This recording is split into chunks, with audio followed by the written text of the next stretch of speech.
네.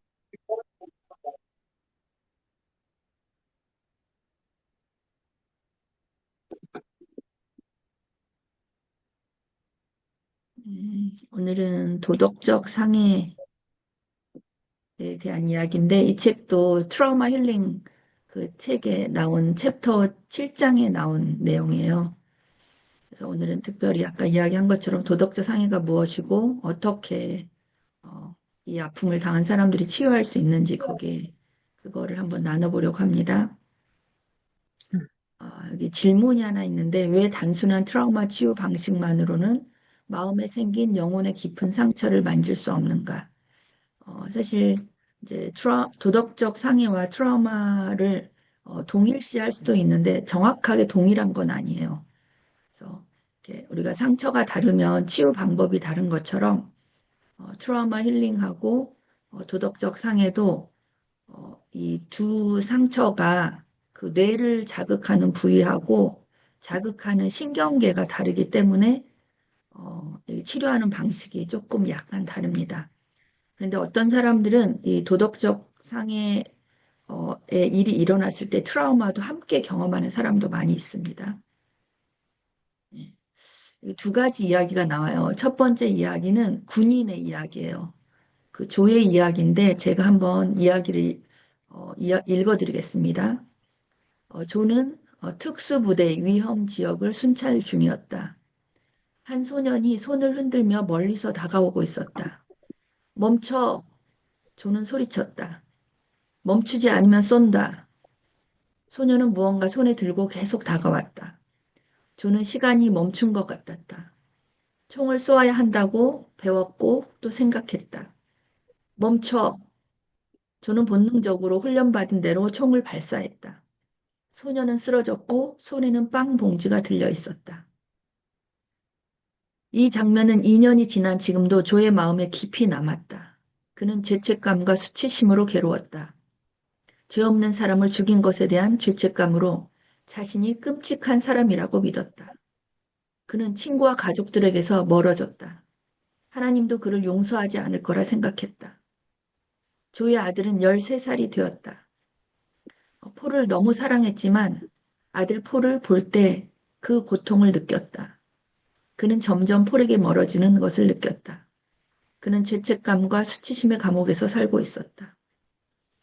조는 군인이었는데 비무장 지대에 들어온 이제 그 젊은 아이가 빵을 건네주려고 왔는데 그걸 모르고 이제 군인으로 배운 것처럼 이 아이를 죽인 것에 대해서 어, 그 죄책감과 수치심으로 힘들어하고 있습니다. 이것이 이제 도덕적 상해예요. 두 번째 조씨 이야기가 나오는데 이것도 읽어드리겠습니다. 조씨는 딸들을 데리러 학교에 가야 했는데 늦었다는 것을 알았다. 조씨는 차를 끌고 나와 빠르게 고개 운전을 하였다. 그녀의 핸드폰이 울렸다. 핸드폰을 내려다보며 자판을 눌렀다.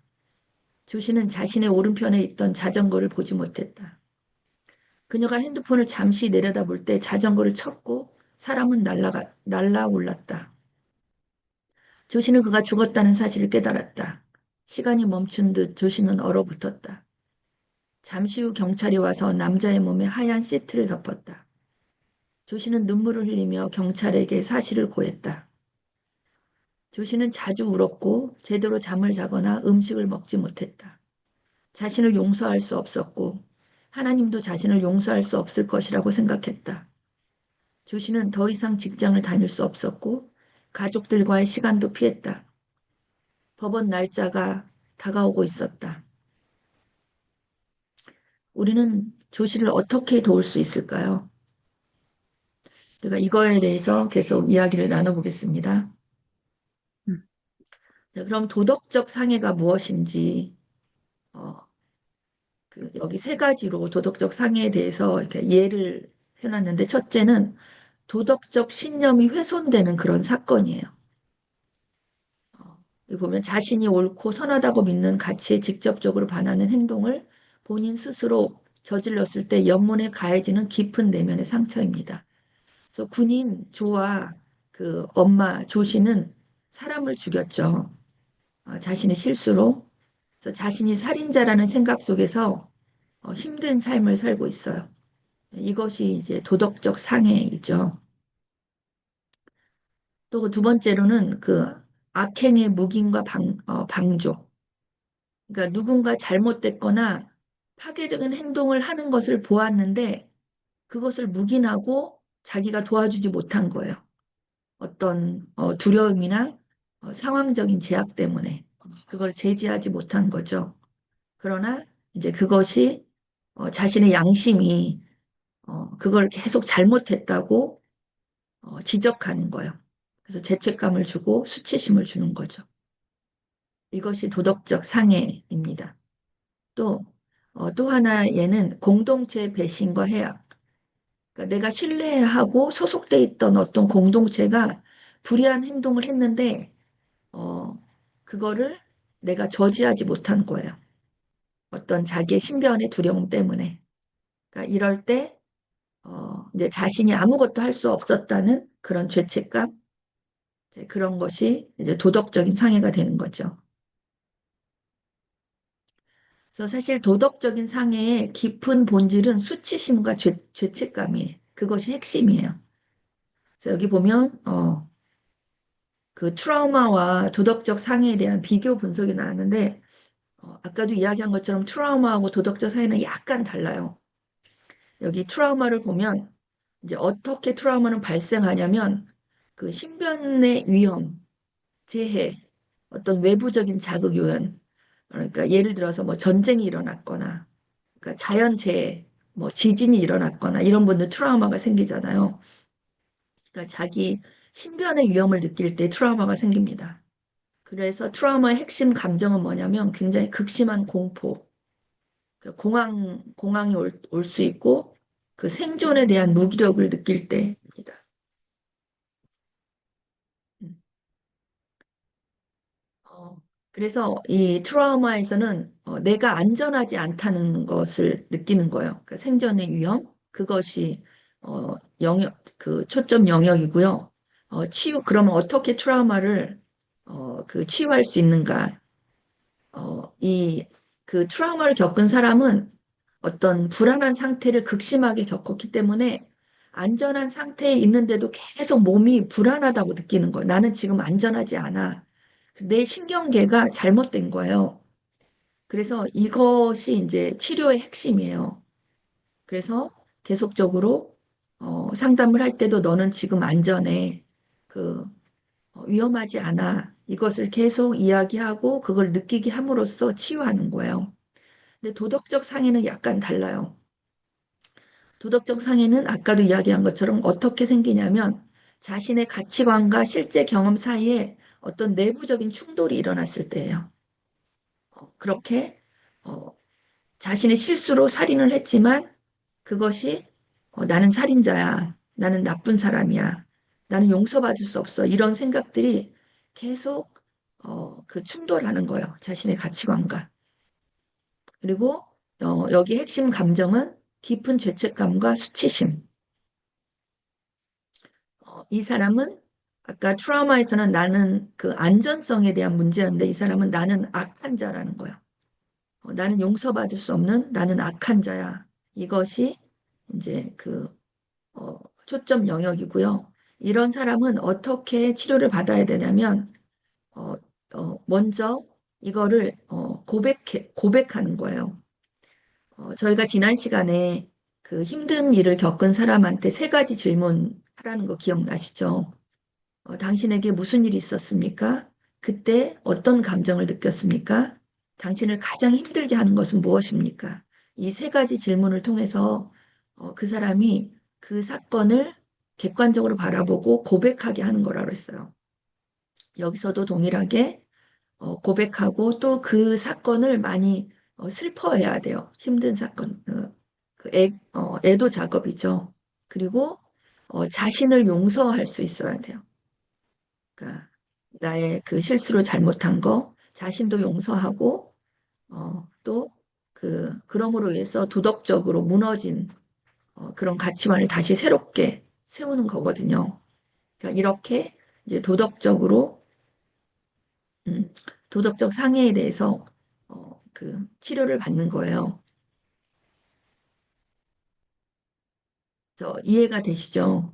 그 트라우마는 어떤 신체적으로 위험한 상황에서 생겼기 때문에 너는 안전하다는 것을 계속 우리가 인지하고 그렇게 도와줌으로써 치료받을 수 있지만 이 도덕적 상해는 먼저 나 자신을 용서하고 그 사건을 받아들이고 또 내가 상대에게 잘못했다면 상대에게 용서를 빌고 또 상대에게 내가 보상해야 된다면 보상을 하고 그렇게 도덕적 상해는 서서히 그 치유를 받을 수 있습니다. 도덕적 상해가 삶에 미치는 영향이 있어요. 삶과 우리 영혼에. 첫 번째는 인간관계와 하나님을 향한 깊은 불신이 생겨요. 그 누구도 나를 이해할 수 없을 것이라고 여기며 은둔하게 되고 나아가 이 비극을 방관하시는 하나님 그리고 나는 하나님께 심판받을 거야. 그러면서 하나님께 분노하고 하나님을 신뢰할 수 없는 그런 이제 우리 영혼에 타격을 입히는 거죠. 또한 내 감정의 차단과 감정적 마비 현상이 일어납니다. 상처와 마주할 때 유발되는 극심한 영혼의 고통을 피하기 위해 일체의 감정을 느끼기를 스스로 거부하고 무감각 속으로 숨어버립니다. 그러니까 우리가 트라우마를 겪을 때도 두 가지 반응이 극심하게 일어나요. 이거는 제가 이제 다음 주에 할 때 그걸 할 텐데 어떤 사람은 그 감정을 계속 반복해서 느끼는 거예요. 계속적으로. 그리고 어떤 사람은 그 감정을 아예 무의식으로 이렇게 숨겨서 그 일이 없었던 일처럼 이렇게 해버리는 거예요. 이 두 가지가 극심하게 나타나거든요. 그래서 이 도덕적 상해도 이제 힘든 경험이기 때문에 그렇게 나타날 수 있다는 거예요. 그리고 세 번째로는 극단적인 자기 정죄와 구제불능감. 도움을 제안받아도 자신이 그 도움을 받을 가치조차 없는 더러운 존재라고 스스로를 낙인 찍으며 좌절 끝에 스스로 목숨을 끊으려 하기도 한다. 그래서 사실은 이 트라우마는 불안감을 낮추는 어떤 인지행동 치료나 약물 치료로 굉장히 효과적이지만 도덕적 상해는 스스로를 용서하는 것이 가장 핵심이에요. 계속 반복해서 얘기해죠. 그래서 여기 핵심 감정은 죄책감과 수치심. 그러니까 100% 내 자아가, 내 도덕심이 무너져 버린 거예요. 완전히. 그래서 사실은 내가 나쁜 짓을, 실수지만 내가 나쁜 짓을 했다. 이것을 어떻게 받아들이냐면 나는 나쁜 존재다라고 자신을 낙인 찍어버리는 거예요. 그래서 여기 그 두 가지 핵심 감정, 죄책감은 자신의 특정한 행동에 대해 괴로워하는 마음으로 회개와 배상의 행동을 유발로 이어져 건강하게 작용할 수 있다. 그러나 수치심은 자아 존재 자체가 완전히 부패했고 가치 없다고 여기는 정죄입니다. 그래서 도덕적 상해를 입은 영혼은 수치심에 완전히 사로잡혀서 자신을 영구적으로 유폐시킵니다. 그래서 이 죄책감과 수치심에서 벗어날 수 있도록 이제 저희가 도와야 하는 거죠. 성경 속에도 이렇게 도덕적 상해를 극복한 인물이 나와요. 첫 번째는 다윗입니다. 다윗이 그 우리아의 아내를 밧세바를 범하고 우리아를 살해하죠. 그리고 깊은 침묵과 수치심에 갇혀 있었던 그런 왕이었어요. 그런데 이제 하나님이 그 죄를 드러냈고 어, 그 하나님 앞에서 부서지고 통회하는 마음을 멸시치 않으시는 그 시편의 고백처럼 그 다윗이 하나님 앞에서 죄를 고백하고 다시 회복하는 그런 것이 성경에 나옵니다. 또 하나는 베드로의 사건이죠. 베드로는 예수님의 수제자였지만 예수님이 십자가에 돌아가실 때 그 십자가 앞에서 그 면전에서 예수님을 세 번 부인하죠. 그리고 닭 우는 소리 앞에서 철저히 통곡하며 자기를 실패자로 낙인 찍습니다. 그리고 바닷가로 돌아가서 다시 고기를 잡고 있을 때 예수님은 베드로를 찾아오셔서 내 양을 먹이라. 너가 나를 사랑하면 내 양을 먹이라. 세 번 그렇게 이야기하면서 베드로를 치료하시죠.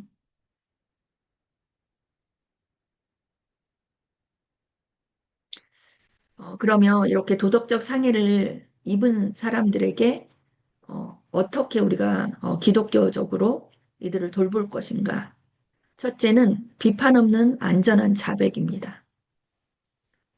상담사는 수치스러운 이야기를 숨김없이 정제감 없이 온전히 표현할 수 있는 비판 없는 대변자이자 동반자가 되어줘야 합니다.